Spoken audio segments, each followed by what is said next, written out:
woman and received acclaim throughout time. The first documented Miss South Africa was Winnie Commons in 1926. In 1910, 4 beauties represented South African women in a majestic pageant to celebrate the Union. In 1948, the then Prime Minister, General Smuts, crowned Evelyn McCaskill as Miss South Africa in the Johannesburg City Hall. Early Miss South Africas were chosen by public voting and judging of photographs in the press, as well as audience applause in dance halls and cinemas. Today, computers keep score, and Miss South Africa's coronation is a spectacular TV pageant. The Miss South Africa contest has thus far produced 2 Miss Worlds, a Miss Universe, and a further 9 girls placed as princesses. Our previous racial laws only allowed white girls to enter this competition, and this racial discrimination resulted in South Africa being banned from taking part in the Miss World pageant from 1977 until 1991. This documentary salutes those who reigned as Miss South Africa from 1953 to 1994. Some you may have forgotten or never known. In our search to find what happened to them, it was discovered that many made it in the wider world, while others, mostly by choice, faded into obscurity. Now meet some who reigned during these past 5 decades, like Ingrid Mills, Miss South Africa 1953, who owns these stunning legs. We didn't have any crowning ceremony, which I missed. I went down to the office to see Mr. Stodel, and he said, "Congratulations, you Miss South Africa." And that's how I was told. I wasn't crowned. I didn't have all the ceremony that, all that sort of desire. I was the last Schlesinger organization, African Consolidated Queen, Beauty Queen. And then there was a lull, and then the Sunday Times took it over. The great Universal International Studio of Hollywood are hanging out the welcome sign for a girl in South Africa. The winner of the Hollywood Beauty Contest, organized by African Consolidated Theatres Limited. African Consolidated Theatres Limited are giving the public the opportunity of making their selections. Preliminaries are being judged in cinemas throughout the Union. There's still time for you to enter. Someone must win. It may be you. In 1954 and 1955, no contest was held, and Norma Foster was crowned in 1956. Lovely Adele Kruger followed in 1957. I was taking French lessons with a German professor, and his daughter was a photographer. And she said she wants to take a few photos of me so that she could send it to a photographer's competition. So I posed for them, and she took them. And then a few months later, a journalist from the Sunday Times phoned me and said I was a finalist in the Miss South Africa. I couldn't believe it. It was the last thing I expected. And then my mother was horrified, So anyway, he said he wanted to come and take some more photos because those weren't very good. So by then I got used to the idea, and then he came and took photos, and the next thing I heard I'd won it. There was no pageant like there is today. Adele Kruger scooped 3rd place in the Miss World contest. She fulfilled her dreams of modeling when Miss World sent her to Paris. And although she was courted by many men, she never married, and now lives alone with her cat and cherished memories. And then Penny Coolen, who became our first Miss World. There was no pageant as there is today. Girls entered their photographs and were chosen by public vote. Die Landstern and the Sunday Times were the sponsors of this competition. And so I was met by Piet Bierkus, who was the editor of Die Landstern at that time. He phoned me up and said, "Penny, you are the new Miss South Africa." So it was really as easy as that. I didn't have to go through any parading in front of judges and, all that sort of thing that the poor girls have to do today. It certainly changed my life. Obviously, having been chosen Miss World opened so many doors for me. And I think there must be a huge big difference between Miss World and being Miss South Africa. After all, you're now representing, the world beauty. And it's been absolutely the most amazing experience. In fact, 40 years down the line, or even 41 years now since I won the title, I've had so many wonderful experiences and opportunities and invitations, which I probably would never ever have had I just been Penny Coolen. Miss South Africa 1959, Moya Mika. Her pilot father flew her to London for the Miss World pageant. I went back nursing in my 40s to finish the training that I hadn't finished when I won the competition. I was actually nursing a patient when they came and told me I was Miss South Africa. That wasn't very easy because there were a lot of people in the fraternity that didn't think it was the right thing for a nurse to have entered and won a competition. And when I went back, I found it was difficult for my tutors to relate to who I was because they knew who I was. And so there was a role conflict. I wasn't just a student, I was Miss South Africa, ex-Miss South Africa, and I was a student. What was I doing back nursing? 1960 saw Denise Muir representing us at Miss World. She died in 1992. Yvonne Hulley won the title in 1961. Her successor, animal lover Yvonne Ficker, came fourth in Miss World 1962. I entered Miss South Africa because I'd been a model and I wanted to carry on my career and persevere in the modeling thing. I won the contest, went to England and was a finalist in the Miss World contest. When you came back, you were forgotten. You had done your stint as the Miss South Africa. My successor I never met. There was no crowning for the Miss South Africa in those days either. Auburn head bank clerk Louise Kraus was crowned in 1963. Beautiful ballerina Vedra Karamitis tragically ended her life. Carol Davis represented us in 1965. Clinical psychologist Joan Carter talked to Oxford students about beauty in 1966. For me, it was a great honor to represent my country, to go to London, to take part, to be amongst all these other beautiful girls, and to experience the whole setup of being Miss South Africa. I didn't go through the whole experience of being Miss South Africa. I left halfway through because I went to the United States. I only had a few months of being Miss South Africa, and then I was in the USA. Disa Davenstein's beautiful hands paved her way to becoming Miss South Africa. Mitzi Stander, who appeared in several local movies, died tragically in a car accident. Linda Collett now lives and models abroad, while Gillian Jessup became a blonde for the Miss World contest. Monica Ferrell followed. With hindsight, I now see the Miss South Africa experience as one of the most profound catalysts for change and for personal growth in my life. Because if you think of winning a beauty contest and being in something like the Miss Universe or the Miss World, it's a very extreme expression of woman as the body beautiful. And I thought, well, now what happens when I start to get older and all of these good looks are no longer available to me and things start to sag and droop and all of those things that inevitably happen to us. And it was really about saying, where is the real me? So I kind of reacted a bit extremely after that Miss World competition, and I cut all my hair off and I threw my makeup away and I even allowed myself to put on some weight. And it was really starting to look for the real Monica, the whole Monica, because we're not just physical beings, we're emotional beings, we're mental beings, and we're spiritual beings. And I believe that our journey in life is to try and bring all of those together. So I'm actually very grateful to the beauty contest experience, the beauty contesting experience, for actually giving me that platform. Next came Stephanie Reinecker. My year as Miss South Africa was actually an awfully long time ago, but of course feels like yesterday. It was before the professional beauty pageant era, and very much regarded as an adventure, bit of a lark, although we did have sponsors, and I did win lots of lovely prizes, including a car and a trip to the Far East, and went to the Miss World pageant at the Royal Albert Hall in London, which was absolutely terrifying. There were 85 girls from all over the world, including this tiny little South African contingent.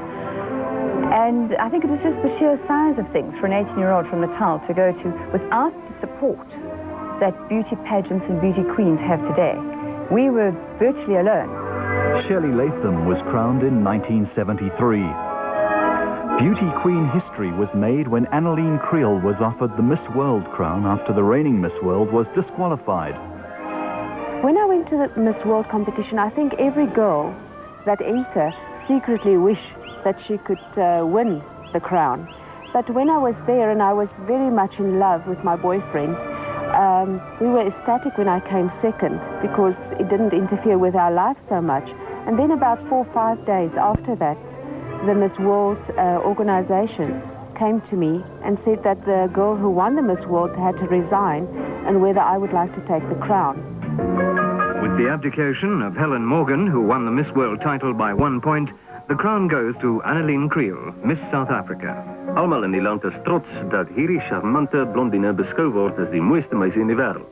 En ons wens haar alle sukses toe. And that was an extremely difficult decision because I was reconciled by the fact that I came second. I was happy with that. And if I should now take the crown, it will change my life dramatically. Returning home to South Africa now as Miss World, Anneline Kriel.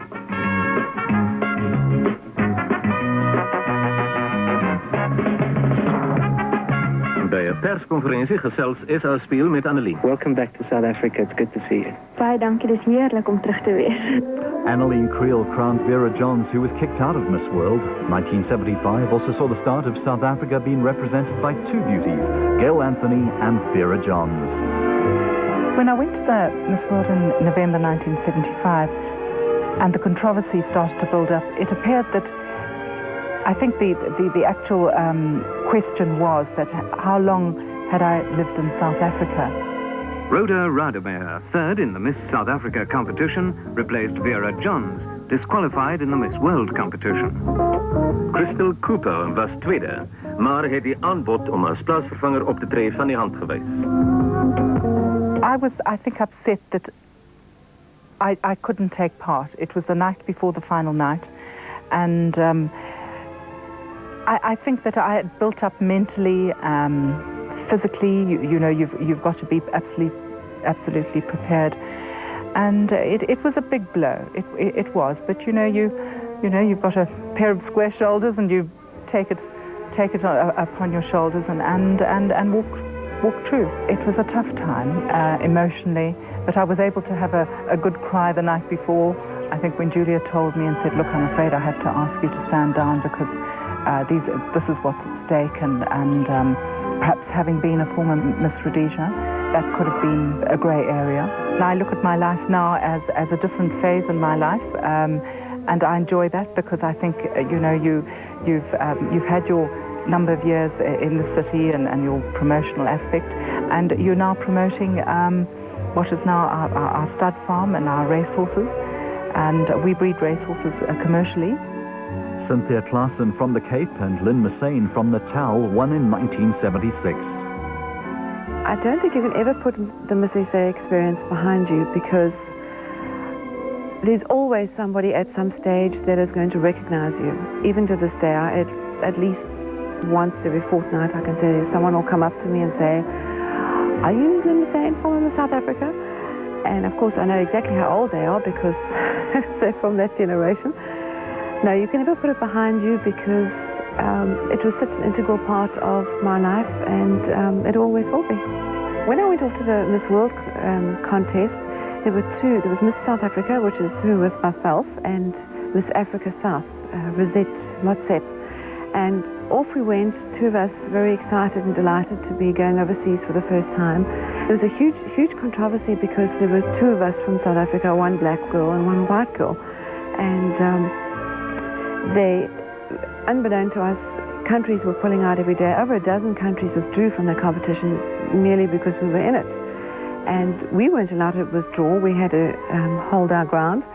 And all the girls were withdrawing, and there were death threats and bomb threats, and we had personal bodyguards. So on one hand it was very exciting to have all the attention, but on the other hand it was very confusing because we didn't really, to us there was no fuss. We were just two girls going off to have a jolly good time.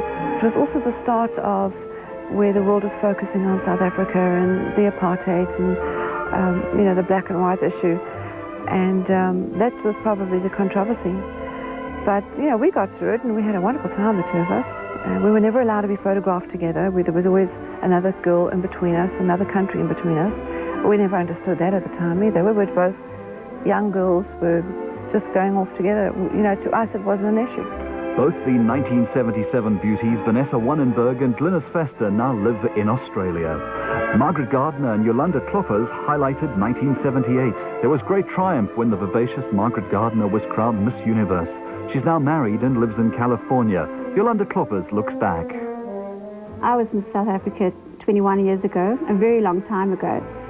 Compared to now, it just seems such a vast difference.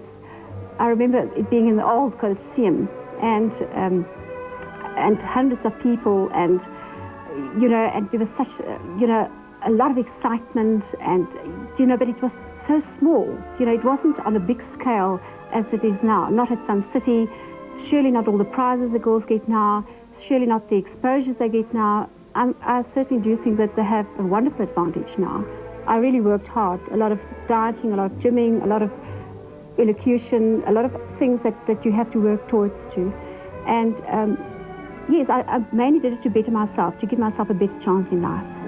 Vanessa Wannenberg was the last girl to enter the Miss World, and there was a lot of hoo-ha about the Apartheid-era, the apartheid in the country, and she had a terrible time during Miss World. And then Julia Morley said, South Africa cannot enter. A lot of countries boycotted South Africa. They sent me an invitation, but then said I can only attend and not enter the Miss World. It was a great disappointment. I thought that I would have done well. I really thought that. And normally South African girls do very well in Miss World. Sunday Times journalist Doreen Levine has reported 18 Miss South Africa contests and chaperoned 7 winners overseas. Vanessa Wannenberg's was the unhappiest trip of all, in the sense that she was so intimidated by learning that girls were being pulled off the stage by their governments because South Africa was on the stage. And it was a very, very unhappy time for her. And after all the drama and the sadness of realizing so many girls were sitting out of the competition and had been pulled out on the last day because she was still on the platform, she couldn't handle it. It was a very, very distressing time. And that was the end of us sending a Miss South Africa to Miss World until things changed in South Africa. And that evening, man oh man, it was something we'll never forget. Jolanda Kloppers, last year's winner.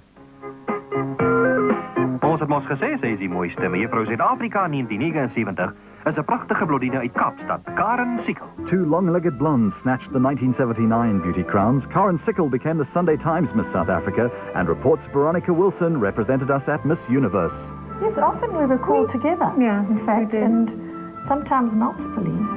And the nice thing was, because we shared a sponsor at the time, so it was, well, with the Report newspaper. We both belonged to Reporters, and then I was also tied up with the Sunday Times.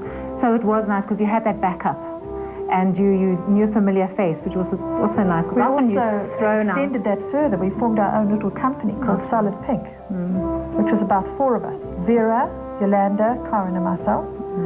So we had many block bookings for all 4 of us. It was a good year, but I had been a very successful model, and I enjoyed that kind of work. It was an easy job. I earned good money, and then suddenly I was thrust into this job where I belonged to a lot of sponsors, and I had a lot of bad publicity. I had a lifestyle which a lot of people didn't believe in, and so in hindsight, it was great. Maybe if I'd known that I would have had the kind of publicity that I had, maybe I wouldn't have done it. But in other spheres, things have worked out great. Well, I have a similarity with Karen in that we were both professional models before, and I'd been modeling overseas and earning good fees. And suddenly, first of all, you have a clothing sponsor who doesn't want you to do any other clothing company. Because they've given you this prize, they think they own you, and they don't pay you hourly rate that you would normally get for modeling, and you suddenly can't do any other clothing company for the whole year. So that's very expensive. I found that very expensive. But I don't want to be negative. I had a lovely time. I went all over the country to places where I'd probably never otherwise see. Where we were mainly belonged to the newspapers, we were exploited in that way, and we had a lot of publicity, and we were out and about. I think today it's a business, and the girls are going out and they're making a good living. Veronica crowned her successor, Jenny Kay, who arrived in Seoul, South Korea, to find herself banned from Miss Universe for political reasons. Now married, she lives abroad. Sandra McChrystal's legs carried R1 million insurance. Well, I won the Miss South Africa in 1980, which is a good almost 20 years ago. I like to keep that part of it secret because people go, Those 20 years have been a very eventful time for me. I do find that you can never really lose your title. People don't really want you to lose the title of Miss South Africa, and they expect a tremendous amount from you. And being in the public eye, they're always looking out for something that can happen to you, or, you know, they like to hear about you. They build you up a bit of media hype and then try and break you down again. But that's the bad side. And the competition has changed so much in the last couple of years. It's not the way it used to be then. The whole focus of the competition is not so much on beauty, it's more on community and being able to you know, do something for your country instead of just standing around being a pretty face. Although in my day, you know, people did expect you to have a brain. I found that the year of 81 was a bit of a shambles. It was. Because the RSA and the Miss SA competitions were being split. It wasn't really a good year. It was a bad vintage. Yeah, nothing was organized. Nobody looked after us. Even when I went over to New York, you didn't go overseas. So, I didn't get a chaperone. There wasn't anything organized. And then when I got there, I was sidelined anyway because of the problems in the country. The politics, you know, my whole presence there was in the balance. And they were more interested in me as a political sort of debate rather than, you know, a participant in the pageant. We were just thrown. I got the feeling that we were just sort of. I think, for my side of it, I had a wonderful time because there was no Miss World for me because we had been banned a couple of years beforehand. So I basically went overseas on a holiday. After that year was over, I changed course completely. My life took another direction. I've made my own career. I went back to university. I finished my degree, and I got involved in a business, and that's my life. Being Miss South Africa has had nothing to do with it. I've actually downplayed the whole fact that I was a Miss South Africa.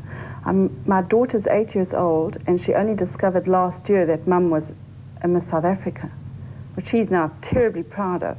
And the photos have been going backwards and forwards to school and to her mates. But it's almost not an embarrassment that you were Miss South Africa, because people look at you and they think, she obviously doesn't have a brain cell in her head, or she's just one of those beauty queens. And I didn't like feeling like that. The mothers of Sandra de Meyer and Odette Scrooby were both beauty queens. You know, I was only 18 when I was crowned. I'd grown up on a farm, and after I won the contest, I had to actually come and live in Johannesburg, which was very difficult for me. But being a farm girl, I was quite tough, or I considered myself quite tough, and I just sort of learned to swim. I think the expectations now are different, where the political situation has changed for the better. It was very difficult for me as an 18-year-old coming from the farm to explain why we had a political system the way it was. I think it was when I took part in the Miss Universe, it really was hard. As an 18-year-old, it was an emotional strain. People have no idea what you do go through there, and especially because it was held in a country where there was a civil war. You know, we were exposed as contestants to extreme poverty, and I really learned to become tough. Obviously, any young girl is keen to enter it, but I really didn't have the faintest idea that I'd ever win, and it was a bit of a shock, and I still think they might have made a mistake, or it was just luck, or a fluke, or the wrong number called out. But I don't regret it, and it was a wonderful 2 years. I know it sounds strange, 2 years, but it was 2 years of a lot of fun. The negative things, I think people always believe that you're something that you're not. Even to this day, I'll be in a restaurant and someone will come and ask me, weren't you this Miss South Africa? And, you know, why is your hair not all done? Or so they expect something that doesn't exist. You know, you're just a human being, and I think people believe you're something that you're not, and that gets to me a bit. I think that's the negative side, is that. But you know, I chose to be in that business, so I cannot criticize the people if they do. You've just got to be kind and nice, but I think people expect too much of you. Leanne Hosking won the title in 1983. She later married ex-Australian cricketer Mike Haseman. I think the positive things are that you have a fantastic year that not many girls in life actually experience. You meet wonderful people, you do very nice work, you make some money, you make your contacts, and you can set up a platform for whatever you want to do next. But then there are also the negatives. The negatives of winning Miss South Africa for me are that it throws you completely off your chosen career path. And I still have a regret about that today, because you never go back. You always say, I will, but you don't. You get involved in all sorts of other things. I was studying law and I wanted to be a lawyer, and I would still like to be a lawyer. The 1984 beauties were Letitia Snyman, now living abroad, and Lorna Potgieter. Well, Miss South Africa, for me, it changed my life completely. One day I was a math school teacher, and the day after I was crowned, you got instant celebrity status, and you're recognized, and you've basically just got so many opportunities that are open to you that, for me, it was the biggest change in my life. Suddenly, I was thrown in at the deep end with Miss South Africa title, which has all the associated career opportunities following it. And I was just lucky. I've used the Miss South Africa title to further my career, which I'm doing today. Well, I entered Miss South Africa 3 times because the first 2 times I came runner-up, and it's always been very important for me to win the title. I've always looked up to the Miss South Africa crown ever since I was a little girl, so that was a big goal that I set out for myself. And when I did enter Miss South Africa in 1985, I won it after trying for the 3rd time. And I let a couple of years go by. About 3 years after the Miss South Africa title, 1988, I decided to enter the Miss Germany contest. And that all came about because I speak German at home. I have a German passport, and I had on a number of occasions worked in Germany, so it wasn't a problem. And of course, through the Miss Germany contest, I was able to enter Miss Universe. So I finally got to the Miss Universe contest. So I had a lot of people wondering, well, what is she about? She's leaving South Africa, and she wasn't proud to be Miss South Africa, but it wasn't like that at all. I think Miss South Africa was always something I'd dreamt about entering, and it was a very big thing in my life, and it sort of put the cherry on top.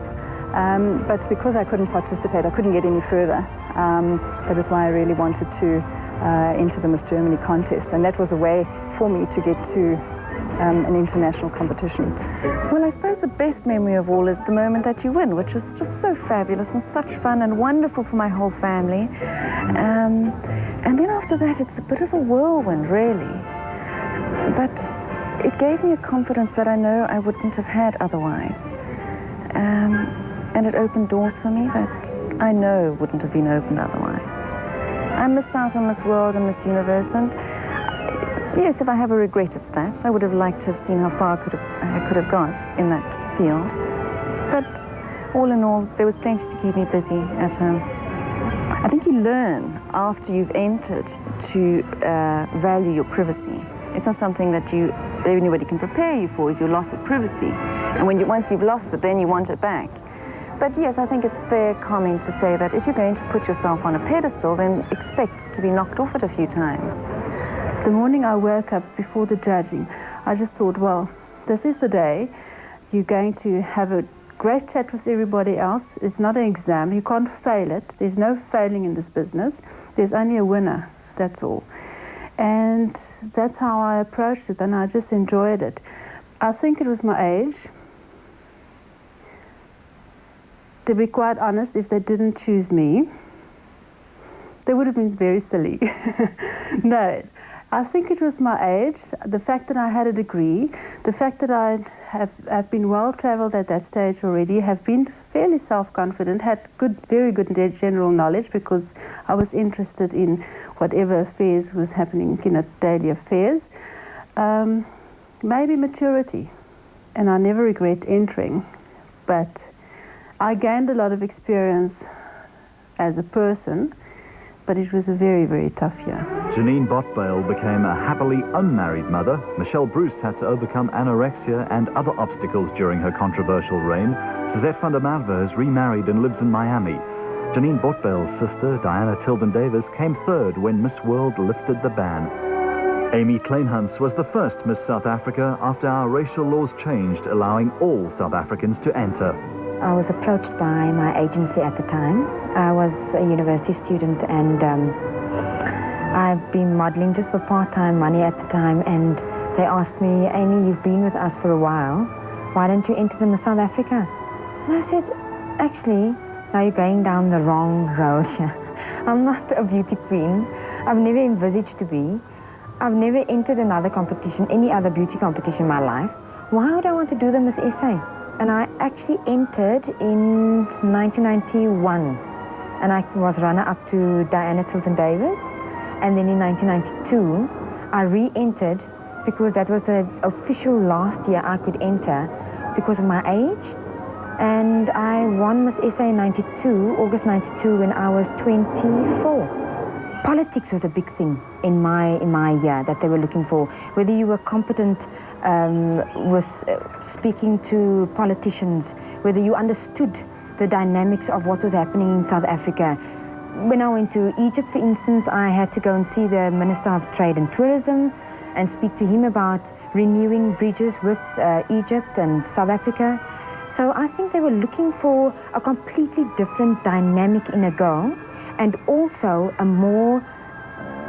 very good, well-balanced girl. She had to have a little bit of the prettiness and a little bit of the charm and a little bit of the sensibility and a good all-rounder. And I suppose in 1992 I was it. Sowetan-born Jackie Mofokeng came second in the Miss World contest. When I did enter, I didn't even tell anybody. I just went to the Sunday Times, took a picture and filled the form in. And I didn't expect to get this far. Maybe that's the reason why I enjoyed it so much. And when I did win, it was a shock. I actually don't remember that moment because I went blank, totally. I was the first black Miss, I am the first black Miss South Africa. So there were a lot of controversial interviews. I mean, people asking me ridiculous questions. But I handled them okay. I don't know how. I always say that because there is a God, you always get through things that you never thought that you'd get through. There were a lot of people who were accepting, but there were other people who could not accept having a black Miss South Africa. There were times when I did a radio show. This is just one example. I was on 702, and a lot of people were calling in and really congratulating me on having won. But there were still some people, well, one woman in particular from Benoni, she called in and she said, oh, Jackie, well, I don't think that she's a good Miss South Africa. She has big teeth and a big bum. Okay, but that's stereotypic. I don't have a big bum, but because I was a black woman, she expected me to have a big bum. And that's what she said on national radio. So there were some people who were really spiteful towards me because I'm black, not because of me as a person. I entered Miss South Africa. It was just a spur of a moment decision, really. I didn't intend to do it. It's actually my mother and my sister who forced me to enter it. My sister entered it in 1992. She had such a ball of a time, and she got Miss Personality. And she always said to me, well, I should have won, so what's going to happen? You're going to grow old and you're going to win this title for me. The most positive thing that's come out of me having been crowned Miss South Africa in 1994 is actually, there's so many things that I could name. But for one, it gave me an opportunity that I know I otherwise wouldn't have had in terms of where my career is at the moment. And I think I was crowned at a very significant time as well in South Africa in 1994. Democracy had just been born, and there was so many changes happening. And I was part and parcel of that. I was given an opportunity to experience something that no institution could teach you. But I think over and above everything that happened to me in that year, it gave me an opportunity of a lifetime. It was like a launching pad, really, to achieve greater things and to move on to doing even bigger things, so to speak. I want to look back 10, 20, 30 years from now and be glad that 1994 happened for me, that the year that I was crowned was significant, and that my life changed for the better. It'd be a great distress, so to speak, if I look back and I've hated my life because of Miss South Africa. The lineup of Miss SAs for the past 25 years is a reflection on exactly what the society is doing. Some are divorced, some have 7 children, some are not married by 42, some are out of the country. They're mothers of 3 and they've got their own careers going. They've moved on from their teenage years. And many people actually don't realize that many of the girls were chosen at 18, 19 years of age. And now they're 38 years old. And that was something they've done. They've been there, literally designed the T-shirt. And now that they choose to not be in the limelight, I think that's their own prerogative. And stop being so hard on us. And that, I think, also brings in why many of the South Africans choose not to be interviewed. They choose not to be exposed. I think you don't have a choice. You I've always said that you're your own manager, but you cannot just cut off the public. You were a public figure. People look up to you. You chose to be in this field. You represented a country, and they feel that you're part of their life. I do think I owe the public of South Africa. First of all, they gave me a wonderful year. Secondly, up till today, they received me well. But there's also a cutting off point. I will do certain charitable functions with pleasure. But my life has changed as such that I have a family, I have a husband, and I have a child, and I'm going to have a second child. So that comes first. I think as in South Africa, you're a national asset, and that alone, I'll speak for myself. You do feel that you have a duty to the public. Not that you're obligated, but it's a personal thing. For me, I feel that I have a duty to the South African community at large, because firstly of the support they've given me. Well, I've never allowed public opinion to affect my life in any way. I would say a great big thank you to the public of South Africa for all the support they've given me over many, many years. They've certainly kept me on my toes, I suppose. And it's wonderful when people come up to me and ask me if I'm Penny Coolen or if I'm related to Penny Coolen. And they have just been really very, very supportive and very wonderful, and I can only thank them. You know, in the early days when Penny won and many after me, we won by public vote. And I think that is something that's been taken away from the true meaning of being Miss South Africa. You have not been chosen by Miss South Africa anymore. You've been chosen by David Hasseldorf and some famous person from overseas, which really has no relativity to me as being the girl that the South Africans have chosen. Yeah, I think what Moyamika said is a lot of truth in it, because, you know, it is, you are representing your country, and why not give the people of the country the chance to vote for you? You know, when I won the competition, and I think when Penny won the competition, and possibly people in the 60s and 70s, I think we entered the competition because we believed we were beautiful enough to win it, and our beauty was, you know, general enough, inner and outer and intellectual beauty too. I don't like being called a beauty queen because I'm not a beauty queen. I'm a pageant winner. I'm so adamant about that. Who look at pageant winners as brainless people who are not capable of doing anything but wave and smile, and that's not true. We did have a life before then, and we did have a life during our reign at Miss South Africa, and we do have a life now and brains. I would like to believe that I wasn't chosen only on looks. I'd like to believe that I was chosen on my intelligence. Sometimes the pressure of being in the limelight is quite hard, and it's quite nice when you get married and you can now hide behind another name. Or when you get a bit older, people don't always recognize you. But they do recognize you sometimes when you least want them to, like when you're pushing a trolley around the supermarket or something. They were short of girls in Durban. So the friend of mine was the PR lady for Rapport, and she said, "Oh, won't you just send a photograph, and we just need more entrants." So I entered, and then I found I was involved in the regional finals, and then I was Miss Natal, and then I was entered, and then I was entering in the Miss South Africa. And I think I was the only one among the finalists who had a university degree, and I think they were worried at that time because there was so much politics involved with the Miss World, and they wanted somebody who they thought could handle all the interviews. I think that they've combined the beauty pageant with really sort of more of an ambassadorial role today, which is maybe not totally focused on beauty. I don't know if it's a different era, but I still feel that beauty queens are beauty queens, but I feel that there's something lacking in the beauty queens these days. It's all in the actual pageantry of it. You know, I might not have been the most beautiful of the Miss South Africas or have married the richest man or But I'm very, very happy in myself, and I'm happy with my life, and I love my kids, and I feel fulfilled with my business and my life. And so for me, it's just a very natural thing to be able to remember being Miss South Africa and maintaining it, because it was a wonderful experience. I think that you change the set of judges, and the next day put the same girls in that situation and somebody else will win. It's just, you know, it's your lucky day. It's in the eye of the beholder. It's the way you answer the questions on the day. And you know what? It's not the most beautiful girls in South Africa who are in the Miss South Africa competition. Walk down the streets of Cape Town or on the beaches of Durban, you will see far more beautiful girls. There are millions of pretty girls in the world, in the country. You just go to Clifton Beach, you'll pick up 10 in 5 minutes. But you have to then go further. From those pretty girls, choose now somebody who can do the job. What pulled me through was probably my ability to communicate with the judges. I think that's what did it for me, because I was by no means the most beautiful girl there.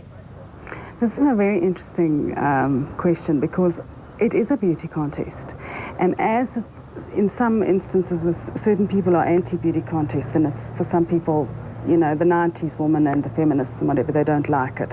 And they've tried to cover it up a little bit and turn it into sort of, you know, you're an ambassador and let's not have swimwear competitions and take that away and whatever. And I think that's completely wrong. You have to be true to it. It is a beauty contest. Obviously, you have to be intelligent. You have to have PR skills, be able to hold a conversation, do certain public speaking engagements. But at the end of the day, you also have to be good looking and you have to have a good body. And if I judge a competition, I want to see that girl in swimwear. It is a beauty contest. I mean, that is what it is. And if you don't like that, don't enter and don't watch it. Obviously, you can't sort of be an airhead, but I mean, that's the main focus. You can't hide from that. I think people like to put too much emphasis these days on the fact that they're looking for brains and they're looking for all these intelligence and all this sort of thing. Yes, I think a girl has to have more to offer than just a pretty face. But first and foremost, you're representing your country in an international pageant, and everybody's looking at you as a beauty queen. So I still think beauty is obviously something which is a major part. I think more important than necessarily brains and how many degrees you've got. We had entered this competition because it was a beauty competition, but now they seem to want to call themselves something else, as if they're actually ashamed of the fact that that they are a beauty queen who's been in a bathing costume and been in a parade and done all the things that beauty queens do. So I have difficulty in actually understanding why they're not just happy to be Miss South Africa, and why they need to have the extra PhD that they're an ambassador. They're not. If you don't want to call it a beauty contest and you want to make as though you're just a great ambassador and you're there for your country and the looks don't matter and the body doesn't matter and it's all about how wonderfully intelligent you are, then you must call it Miss Ambassador or Miss something else. You mustn't call it Miss South Africa or Miss Venezuela or Miss Universe or Miss World. One lady came up to me and you could see she was a really verkrampt Afrikaans lady, really. And she came up to me and she took my hand and she said, "Jackie, I remember when you were crowned, I thought that the world had come to an end." These are her words. She says, "I'm a racist Afrikaans woman." And I hated that moment, but I'll be honest with you. You have done South Africa really proud. I am so proud of you, and I'm glad that you're Miss South Africa. I cried. I cried right there with the cameras and everything. I couldn't. I cried. I mean, now I have tears in my eyes. How could I defend apartheid in those days?